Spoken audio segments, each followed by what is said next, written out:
Halloween, ito ba'y takutan o ito'y pagsamba sa Diyos? Magandang araw po sa inyo lahat. Ito po si Brother Ryan America. Ito po ang unang bahagi sa panahon ng Undas dito sa Kapahayagan TV. Undas Serye 2023.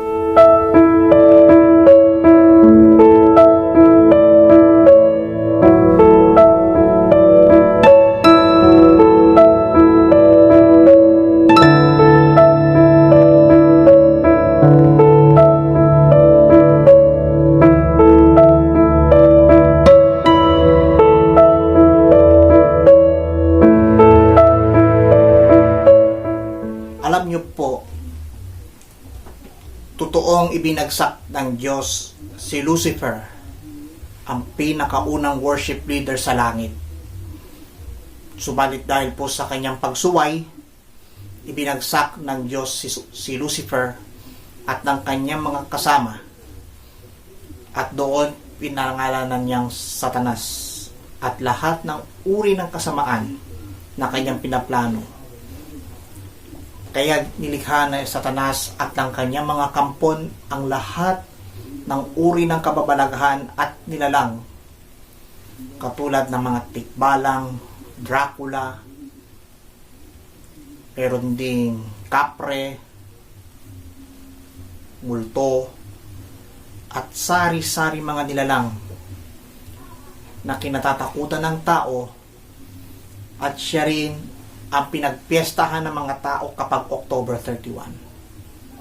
Na ito'y di dapat gawin at hindi dapat gawing tradisyonal ng mga taong wala pang gaano kaalam-alam sa pananampalataya. Ang Halloween ay tinawag ring All Hallows Eve. Ang ibig sabihin nito, bisperas ng pag-alala sa araw ng mga banal at araw ng mga kaluluwa. Ito pong October 31 ay inilarawan upang marubdob nating sambahin ang pangalan ng buhay na Diyos. Ito po ay sa pamamagitan ng taimtim na pananalangin, papuri, at pagsamba sa pangalan ng buhay na Diyos. Sabi nga sa itinuro ng Panginoong Hesus sa Matthew chapter 6 verse 9, ika po niya, Our Father in heaven, hallowed be your name. Ama naming nasa langit, sambahin nawa ang pangalan mo. Ibig sabihin po, kapag panahon ng undas, unahin natin ang Diyos na ating sinasamba. Unahin po natin siya sa espiritu at sa katotohanan. Undas, unahin natin ang Diyos na ating sinasamba. Sambahin sa espiritu at katotohanan ang ating Panginoong Diyos. Ika nga ng ating Panginoong Hesus doon sa isang babaeng Samaritana, God is Spirit, and the true worshipers must be worshipped in spirit and in truth. Nawa po patuloy na maunawaan ng bawat mananampalataya na ang Halloween ay para sambahin ang Diyos at hindi para takutin ang mamamayang Pilipino at mga tao saan man dako ng mundo. Hari nawa po, huwag gawing takutan ang All Hallows Eve or Halloween. Karamihan sa mga nag-Halloween party, may kung ano-ano mga costumes na sinusuot nila. May mga basket pa na hugis pumpkin. May mga trick or treat. No? Ano pong sabi ng sulat ni San Pablo sa mga taga-Roma? Do not conform any longer to the pattern of this world. Be transformed in renewing our mind. Huwag tayong umayon sa takbo ng ating daigdig. Mag-iba na tayo at magbago ng isip. Kaya sa mga mahilig mag-Halloween costume, imbes na mga nakakatakot na Halloween costumes, subukan po mag-costume na mga banal na tao ng ating banal na simbahan. Upang sa gayon, ang mga banal na tao ng simbahan ang siyang sinasamba, ang siyang nananalig at nanampalataya sa Diyos na kanilang sinasamba.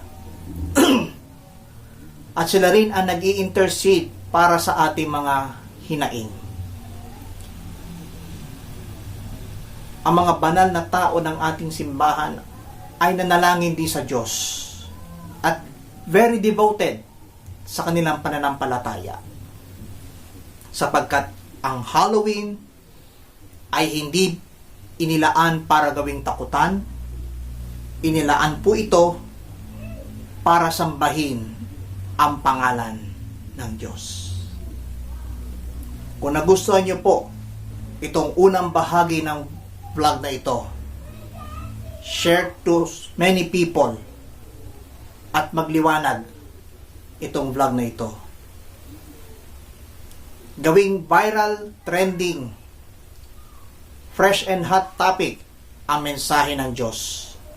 At tiyak, may magandang bagay ang darating at naghihintay sa bawat isa. Tayo po'y manalangin. Sa ngalan ng Ama, Anak at Espiritu Santo. Amen. Pinakamamahal naming Diyos, tunay nga na ang Halloween ay hindi inilaan para gawing takutan ng mga tao.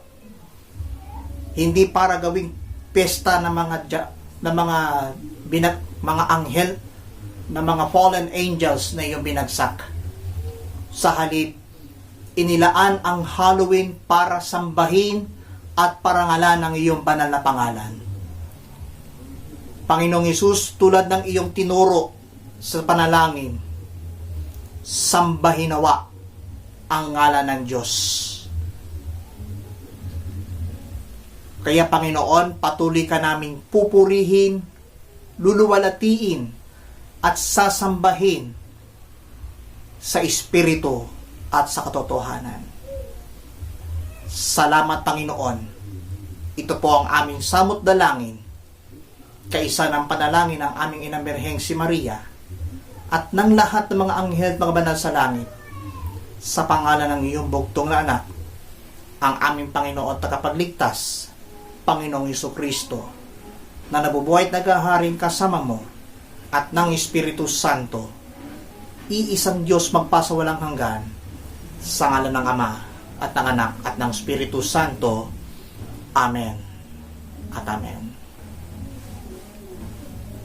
Samahan niyo po ko sa pangalawang bahagi ng Undas Serye 2023 dito po sa Kapahayagan TV, in the service of God's greater glory and the channel of God's greater glory.